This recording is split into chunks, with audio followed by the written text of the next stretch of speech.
I'm a real estate investor. I'm based out of San Antonio, Texas, and I've been doing construction for 20 plus years since I was a kid with my dad's company. So I thought I was gonna be like the world's biggest, best, baddest like flipper ever. But I early in my days, I got a land lead and I made like almost 100K in my first deal, like one of my first deals.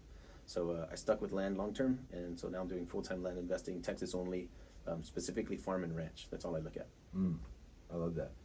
So that's dope, man. I know I've shared some of the deals I've seen online, some of the deals you're doing. Like, can you share like what's the size like of some of these deals that you're doing? I have a group. It's called $1 Million Land Mastermind. So we look for land deals that are $1 million and above. Yeah. And specifically unrestricted farm and ranch, rural type properties. So like somebody brings me a quarter acre downtown for $2 million. I don't know what to do with that. I'm not a developer per se. But ideal is just a big farm, 50 acres, 100 acres, 200, 300 acres, somewhere out, south San Antonio, way north of Austin, or west of Fort Worth, something crazy where there's no investors out there, right? There's not crawling with wholesalers and flippers. Yeah. That's what I'm looking. I'm looking in the outskirts, specifically unrestricted land. I love that. So yeah, I think that's super cool, and you don't really hear anyone talking about that, and that's one of the reasons I was excited to have you on here, just to kind of break that down, and because I know next to nothing about it. I'm sure my audience is in the same boat. How did you get into that? Did you start residential and then start doing the big land deals, or did right from the rip? Is that what you were focusing on? Yeah, dude. I guess it was just the grace of God, really, man. I have a marketing background, right? So coming into real estate 5.5 years ago, I've been doing online marketing for probably now 17 years or something, right? So I have a extensive online marketing background and offline marketing, right? Because I did marketing for my dad's company when I was a kid too, like door knocking, cold calling, all that. So coming into real estate, I'd never been to a closing before, never bought a home before, like never been inside of a title company. I didn't know what they do, and but I knew that I saw some wholesaling videos on YouTube. I knew coming in that if I did a ton of advertising, that I was going to get some deals. So I spent like 25 or 30 G's like in my first month of being in real estate, knowing nothing, right? Never being to a closing or nothing. Not part of anybody's team. I'm just like a guy at my house. And I shelled out a ton of marketing. I ordered like 1,100 bandit signs. I took out Facebook ads, Google ads. Like I just went crazy to see what would move the needle. Right. And I got a land deal over by Fort Worth, and it was 46 acres, and I made over 85K. Damn. So it was like that made me just gravitate towards land. Like I thought I was going to take on anything. Like I said, I flipped a few houses, and since I was a kid too, me and my dad did construction, so we flipped houses for other people. We were the contractor, right? When I was a kid. So that's what I thought I was going to be doing coming into real estate. I said I got this, construction background. I'm a licensed contractor. You know what I mean? Like I got my own money. So I was like, I'll just be the best house flipper in the world then, I guess, if that's all it takes. And like I said, I got lucky. I got a big land deal. And it made me realize that, like, hey, if I can make 100 G's and I didn't pick up a screwdriver, there's no way I'm going to go flip a house. That was the mindset. Yeah. I love that, man. That's super cool. So so you dropped all this money in marketing. I mean, that's crazy. Because your first month, just to like have the confidence to drop that much money. Were you worried at all, or just not at all, dude? No. I had a conversation with my friend. His name's Sean Ailey. He's a roofer out of Corpus Christi, and I told him, I said, dude, I'm about to get into real estate. Yeah. Right. I hadn't even started yet, and we stayed on the phone till like 3 a.m. I talked to him for like 2 or 3 hours. I told him that I was going to get into real estate. I was going to start a holding company. I was going to start lending on land. I was going to start a credit company. I was going to start lending money. I was going to start developing. I just gave him the whole entire picture to where I am right now. Fast forward 5.5 years later. I love that. Yeah. So how long when did the real estate come into like your mind as what you wanted to do? Dude, I was on this is like right before COVID sometime, maybe like 2018, I think it was, or 19. I was looking to build a house for myself because my roofing company was doing pretty good. I was doing commercial roofing, so you do $1 million roof, big projects, and lots of zeros behind those checks. So I said, I'm going to find me a cool piece of land. I'm going to build a house on it, me and the kids and the wifey. Well, I looked up on YouTube. I went and I said, how do you buy land for cheap? And then I saw people were getting contracts and then selling the contracts. I said, what the hell? Yeah. So I started researching wholesaling. Done. Shut my construction company down, dude. Yeah. Yeah. So that's wild. I started doing real estate. Yeah. I just learned, and I said, wow, because if I sign $1 million contract and I'm gonna go out and make 300, 400, 500 grand, dude, that's a year-long process. Year and a half, suing the insurance company, fighting with insurance agents. You know what I mean? Like just crazy stuff. And then doing this, I said, well, you get the contract, and then I just sell the whole contract, and then I keep all the profit, and I don't got to do nothing. Yeah. Then I'm out of construction then. That's wild. Yeah, that's how it was for me, because I've been an entrepreneur for about a decade, and then marketing background too, so very similar.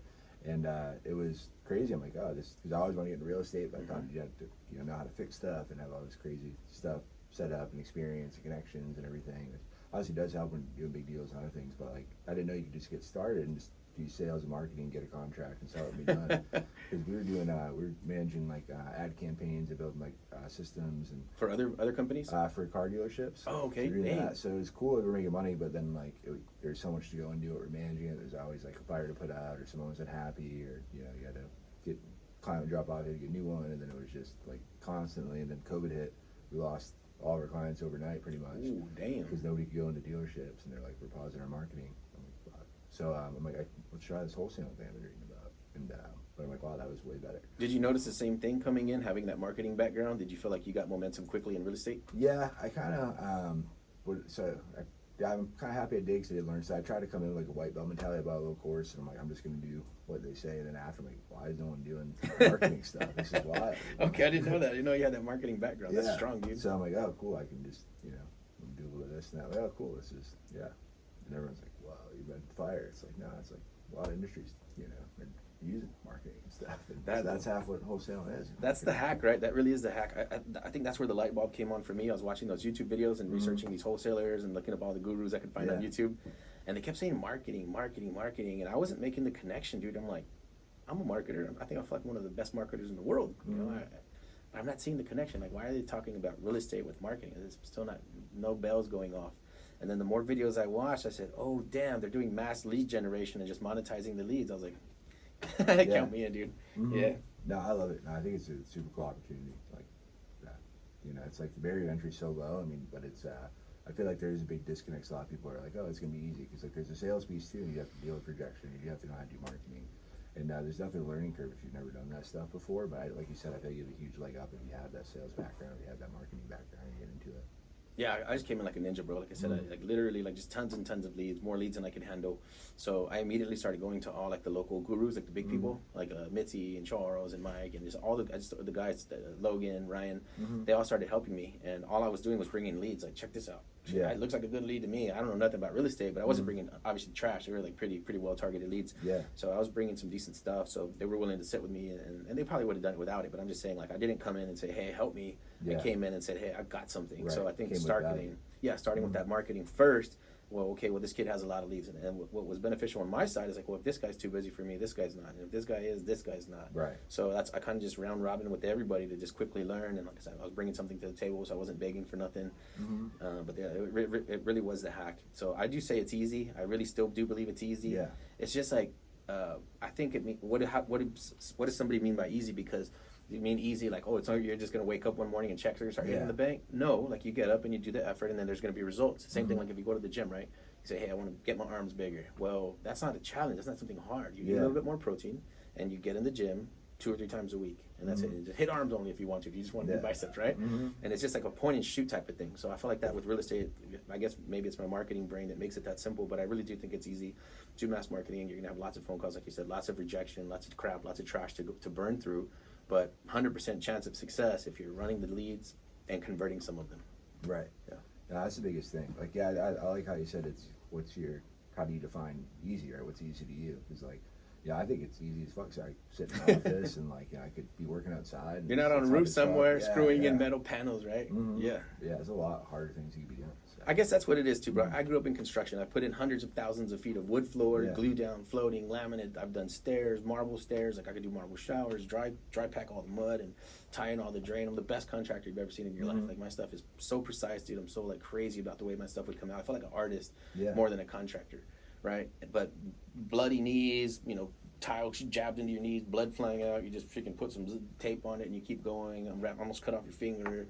You're in the hot sun, having a heat stroke. I had to get off the roof one time and just hold up like bags of ice in the back of my neck for hours. I thought I was gonna die, And then somebody's like, "Real estate's hard." I felt like punching him in the face, dude. Like, oh, dude, shut the hell up. Yeah. You don't know what hard is. Like, I guess maybe they're just too soft, man. Like, I don't know. Yeah, I guess maybe I don't know. I try to I think about that a lot. Like, why do people like think the way they do, or like why? I don't know. I think because they've never been through anything that challenging, right? So you come out of school and you come out of college and then you work at Taco Bell and then you work in an office somewhere in a student tie and you get your check every week. You didn't have to do nothing, just show up.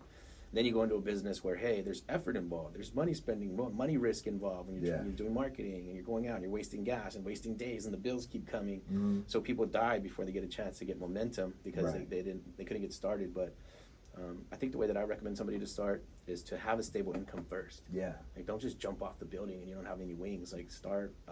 I like to see somebody having a stable income, even if you are working at Taco Bell.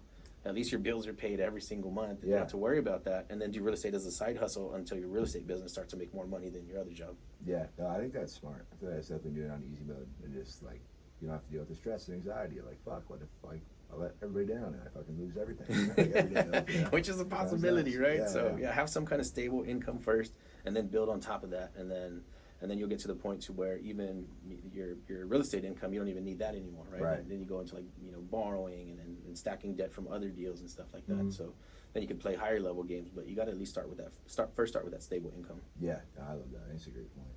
So, what's kind of breakdown? What does a typical deal like look like for you? How do you find it? Like, it's like someone's like, okay, I know residential, but just like they understand what wholesaling is. But how do you explain like what's different between residential, I guess, and what you do? So it's very similar, kind of the same thing, right? So instead of you pulling a list for 4.3s and pre-foreclosures or something, or mobile homes on land, just pull land only. That's it. Just pull land. I would crop out all of Bexar County, just gone, and then I'll just work all the outskirts. Yeah, okay. All the counties that actually touch Bexar County. I don't want to go 2 counties over. You're kind of out in the sticks in the middle of nowhere. Unless you're going to buy like 2,000 acres, then you might. If you get 5,000 acres for 2,000 an acre, maybe. A little milli, but.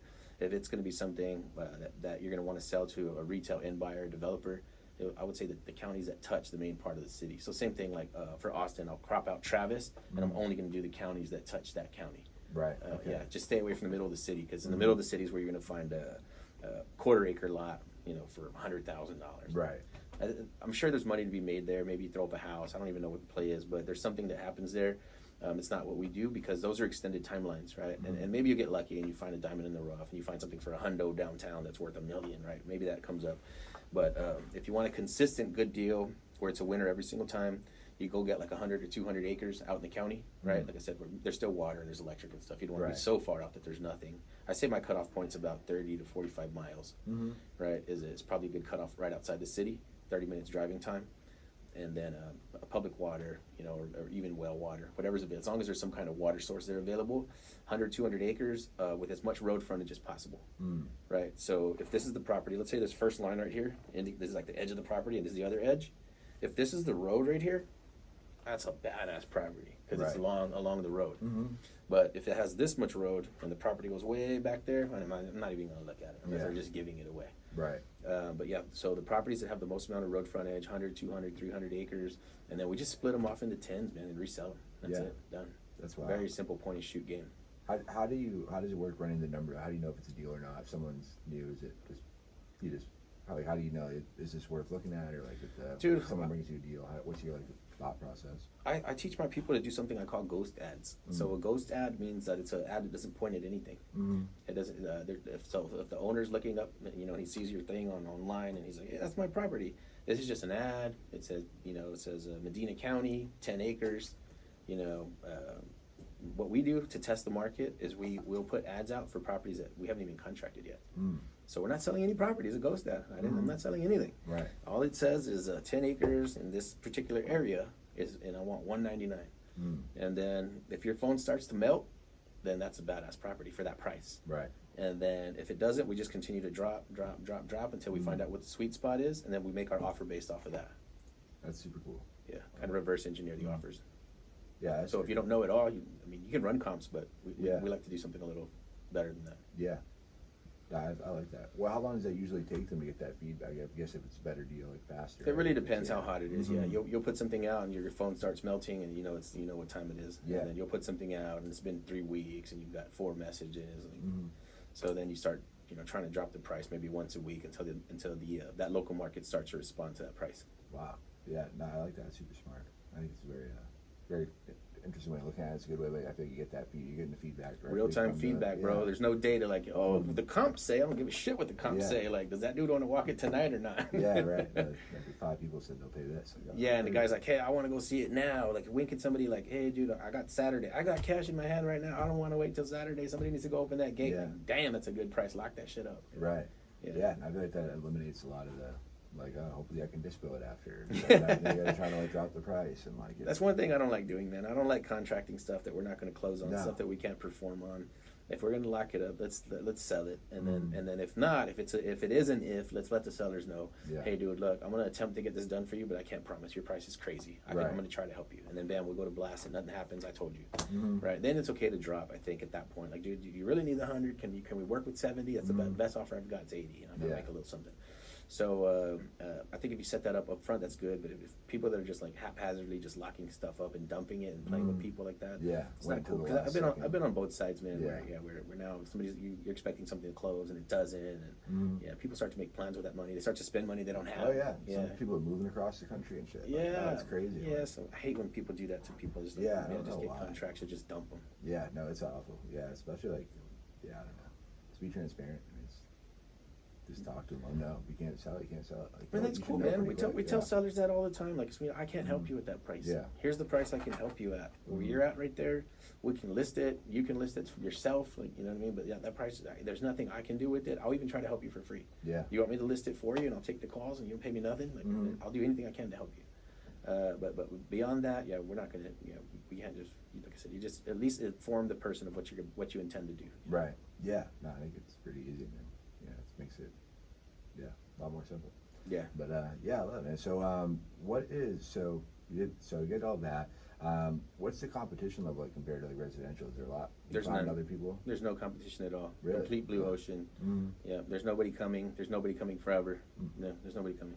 That's awesome. So is there like, as far as the seller, is it like the same type of situations they're going through is why they want to sell? No, or is it... These sellers are rich. They've owned that property their whole life. This dude's been a millionaire since he was 8, since Timmy, since Grandpa left them the land, Okay. And they still have the land. So if he ever got into a money jam, the dude could just clip off 1 acre off the corner and sell it for $50,000. Yeah. So okay. They're not in money trouble, nothing. It's sometimes just like life transition. Yeah. They're older. Okay. Right. Boomers, and they have kids. They want to I'm not gonna leave nothing to my kids. I'm gonna spend all the money, or it's I don't want them to fight over it, so I'm gonna sell it and give them each half the money. Right. Or I'm gonna sell their finance, and they're gonna leave them cash flow. You know what I mean? So everybody has different ideas. So I think that's the main thing in this business, is we don't come in as the buyer or the flipper or the cool city slicker. We come in as a consultant. Like, hey, you have this really, really expensive asset that's very hard to move. You know it, and I know it. Do you want me to help you get the money out of this thing? Yes or no? And that's it. That's pretty much the whole conversation. I love that. That's huge. And then, so is it like, have you broke it down? Do you have like an avatar of like, so I think kind of broke it down there too. Is it like a certain age range? Is it like, I'm sure it varies. Yeah, no, we don't pay attention to age at all. Yeah. But if you were going to pull some kind of metric, I think hit everything. So I don't care what age they are. But if you wanted to get very, very specific targeting, like maybe on Facebook or something, then I would probably say people like 50 and older. Yeah. Yeah, they're the ones that own 400 acres, 1,000 acres, 3,000 acres. Yeah, they're older boys. Yeah. Nice. Transitory phase of their life. That makes a lot of sense. That's really cool. So what? So you get the deal, and then you just realize. I like how you did the deal, and then you found out it's working. You just kept running that play, and you just kind of when did you realize like, oh, I think I'm onto something? Dude, honestly, before I got involved in real estate, like I said, I already saw, once I saw that, hey, I'm going to do mass marketing and I'm going to sell the leads, that already told me, hey, well, I'm just going to get everybody else's real estate companies involved, and then we're all going to start to raise capital together to handle the leads that should be bought and sell the ones that should not. Yeah. So I saw the vision early, but I think when the light bulb really came on, like when things became tangible, after I did a couple of bigger land deals, I noticed 2 things. I said, okay, it takes a lot of time and it takes a lot of capital to find these types of deals, but there's a lot of them out there. But it's like a needle in a haystack, right? Because I'm looking for deals where I can make like 50 or 100 or more, right? And so I said, okay, well, I can continue to inject my own capital back into this business over and over and over again, or I can capture more time. That's the only other asset class that we can't spend more of, right? I said, what I'll do is I'm going to start recruiting a ton of people to help me go out and get these types of leads, and then they'll spend their own capital bringing them, and then when they bring them in, I'll teach them what to do, help them raise the money, close it, negotiate it, everything. I'll just kind of be like that central point, and then all you guys come over to me, and I'm going to help you guys do the deals. And so I had a vision for a mastermind, and I said, instead of starting a mastermind, because people will come in for $50 a month, $100 a month, and then they get bored in a month and they leave, I said, I'll white label a CRM. I'll get a CRM product, slap a label on it, and then make that the product, and then when you subscribe to the product, then you get added to the mastermind. So they got 2 layers of being locked in, engaged, And then for your CRM, if you upload all your leads and all your contacts and all your build out all your pipelines and all your crap, you not really can't just quit 1 month to the next and take off, right? So you're going to be here for a while anyways. Might as well enjoy the show. So then they're coming to the mastermind, and then sure enough, man, we put it together about 3.5 years ago, and right now all my lead generation is off. Wow. Yeah, so it all comes from the community now. That's awesome. That's super cool. Yeah, I like how you combine the community and the CRM, because we have a CRM company too, and then we have the mastermind. But we keep separate. There's obviously a lot of overlap. Like, there's a lot of people they're in both, but we've kept it separate. But I like how it's kind of one thing. So usually our best people are the people that are in the community, and like vice versa. The best people that are doing the best on the CRM are usually in the community. That's dope, man. Yeah, I think it goes hand in hand. It's like if we're gonna like train for like boxing, right? We're all gonna need some gloves. Yeah. So I feel like the CRM is kind of just that first point of accessory that you need to even play the game. So that was the thinking there. So we just white labeled a GHL product, and we didn't build nothing out, but that's all it was. It was just for us to, like I said, get all these people in a room that are first interested in land and marketing and being in a mastermind. I love that. And that's where it's at now, man. It worked. It worked. Yeah, no, I think that's a great idea. Yeah, I like how you do the values in the community too, right? And that's where all the money comes from. Yeah, our CRM did like over $1 million in 2022. Wow. It did a lot less last year and probably less this year, right? Because now everybody has a GHL agency. Yeah. We knew that was going to be okay, but we didn't expect like to make a profit with that portion of it. Like I said, now our marketing costs are zero, and this is the most deals we've ever done before. Yeah, it's just all coming from the community now. I love that. That's huge. Yeah, kind of our mindset's been different because we saw that same thing. I'm like, oh, it's kind of we're just competing against everybody, and like we don't really have a value offer. Like that's different or setting us apart. So we went back to the drawing board, and we decided we're just going to build people custom CRMs on high level. Like for them, we connected with OpenAI and do some other stuff too, and then just kind of design like their processes and just make it easier. So that's beautiful, man. And then coming from somebody who has a marketing background like yourself, like that's powerful. Yeah. And I wish more new people knew the value in that of having a powerful marketing system. Because if you don't have anything, like if you can keep your marketing system alive, then your business will thrive. That was always my motto, getting into marketing and online stuff back in the day. Like I said, offline too. It's like as long as I can keep the marketing machine alive, then my life will go well, right? And when I started, of course, things were not going amazing, right? Like all stories. But I said, well, then the marketing machine needs to eat first. Yeah. So then I would get whatever kind of a money I got, 500, 1,000, anything. I'd feed the marketing machine for like 3 or 4 months. And then whatever I had left, that was my living money. Yeah. And then every time I got in another hit of cash, I would just stack the marketing machine higher and higher and higher. And it always kept me alive. So that way, as I'm bouncing around as a contractor from job to job, I still had like some money buried over here that was actually producing more. And so that I think for new people that don't have a system in place, they definitely need it. That's like the lifeblood, like the heartbeat of your whole company. And I wish more new people knew that. Yeah, I think you guys get nothing else. You just get one thing. I'm sure you'll get a bunch, but if you only hear just that part, I mean that's huge. That's where it is, bro. It's like it's literally the heartbeat. So like, oh, I don't have one of those. Well, then you have no company at all. In my opinion, if you don't have a CRM, you don't have a business at all. Yeah. You're playing. Yeah, you're like a hustler. I don't know if that's a negative connotation there, but I mean like you're hobbyist, I guess. Yeah, you're like a street hustler. Like it's great that you're doing amazing things, but you're not in business until you have a CRM. You have a book of business. I think just that having the marketing machine eats first. I mean, it took me so fucking long to. It takes me feed that time. Bastard, no, feed you back. To realize that, like, I literally went back. I'm like, I'm like, these months I did really good. It's like it's the end of the year, like in my taxes when I first started out. I'm like, but these months I didn't. I'm like, what was different? I'm like, I put more money into marketing the months before, and then you saw the lag. I'm like, and I'm lucky like God's patient with me, and like gives me the same lessons multiple times. It takes me a while to sometimes for things to click. Once they click, I get it, but I'm like, I felt like that should have clicked sooner. I'm like, it's like so simple when you put it the way you just put it. Like when you put money into marketing, money comes back on the back end. It's working, right? It's good marketing. But feed that guy, man. So starting in real estate with that same mindset, right? We start making money and we start recycling all of our own capital back into our deals. So what are you doing? You're running on really thin margins because you're trying to grow, right? You see another good deal, buy it. See another good deal, buy it. Buy it. And the next thing you know, you're out of cash, right? Like all of us. But now where we are is we're getting to a model where we're stacking the opportunities so high that now we need to go raise capital. Now we got a whole new problem that never existed before. It's a great problem to have. And I appreciate before this, we got to listen to one of your capital raising calls. It's super insightful. And then that makes it the reason you have this because you guys are having so many deals because the competition isn't there.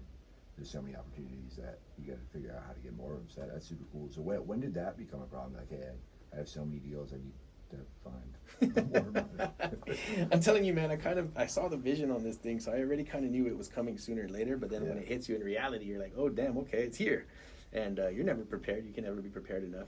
I would say it's probably happened about 2 years ago, maybe. Is like when the lead flow is starting to get tremendous. Yeah. And then just about 2 years ago is when we started that $1 million land mastermind. So now we have people bringing us opportunities that are 2 million, 5 million, 9 million. So like, it's not going to help me to go raise 12,000 to flip that mobile in Elmendorf anymore. Yeah.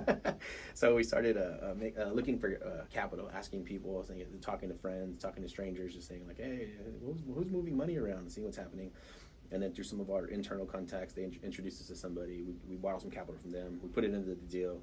They get their money back, and then they get really excited, and then they go tell somebody else, and then next thing you know, there's 3 people, 4 people. Like once you show somebody that you can make them a strong ROI in a respectable amount of time, then the money just comes looking for you. Yeah. Yeah. I've had lenders like kind of get frustrated with me because I couldn't find them a deal quick enough. Yeah. Yeah, I got cash here. Like, you better hurry up and take it. And that's interesting dynamic because that's never happened in my life before. Right. No, it's just like, just shows them, like, I got a motivated buyer, but that's a motivated buyer, like getting pissed off that you don't want to take their money. Like, take my money, that little meme. Right. Yeah, dude, for real. The lenders really, or the investors really do get like that. When you show them a strong ROI, they get really excited. And like I said, they're gonna go get like, like the villagers come with the pitchforks, like the angry villagers. Yeah. That's how they're coming with the money now, bro. Like, hey, we got some cash, we have to place pretty quick. Can you help us? And I'm like, damn, this is interesting as hell. And then now it's up to me to like be responsible, right? And even probably more responsible than I was before, because now you're not investing your own money, now you're investing other people's money. Right. Right. So it's like, oh dang, okay, this is interesting. So it's coming to a weird quote pinnacle that, like we said, we expected, but it hit us quicker than we thought. Yeah. And it's kind of fun to navigate it. That's what the call was. It was a gentleman. He introduced us to his brother. He did a couple good deals. He introduced us to one of his friends, and now they're just like having Zooms full of people that want to invest. That's wild. Yeah. Like at the end, there's what other deals you guys have? What else do you have going on? I'm like, oh, why is it? That's great. They looked at some like a week ago, and that were on our deal sheet, and right now he just told them 3 are gone. Yeah. So that now they got more urgency. Like, damn, we wanted to buy probably all of them, and now there's only 1 left. So then he said, hey, we're probably going to take this one. He didn't say he was. Yeah. He said, we're probably going to take this one. What else do you have? Yeah. So we're getting to a point now where our deal sheets are getting bought out. Like we would have like, oh, we need money for these 12 deals, and that might be our deal sheet for the year, right? Or for 6 months or whatever. And now our deal sheet went from like 6 or 8 to 4 to 1, and now it's empty again. And then now we're gonna fill it back up, and we're gonna go raise that capital too.